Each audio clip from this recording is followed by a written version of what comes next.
Hello，大家好，今天为大家分享一款我超级爱吃的纽约芝士蛋糕。这款烤芝士蛋糕里面有大量的芝士和酸奶，不仅有厚重的芝士酸奶味，再搭配上酥脆的饼底，吃一口格外的满足。我们先来做饼底部分，饼干夹核桃用擀面杖捣碎，黄油隔热水化成液体状，再加入捣碎的饼干中搅拌均匀。准备一个6寸模具，底部包上一层锡纸，模具内再刷一层黄油，再把刚做好的饼干底倒进来，用橡皮刮板压实，放烤箱上下火170度烤12分钟。接下来做芝士蛋糕部分，室温软化的芝士用橡皮刮板搅拌至顺滑细腻的状态，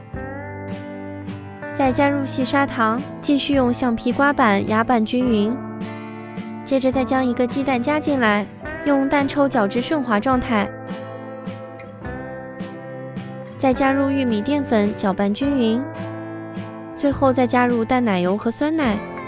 搅拌至顺滑无颗粒状。有颗粒的话也可以进行过筛。饼干底烤好放凉后，就可以将芝士液直接倒进来了。烤盘中放入2碗清水，烤箱上下火170度烤55分钟左右。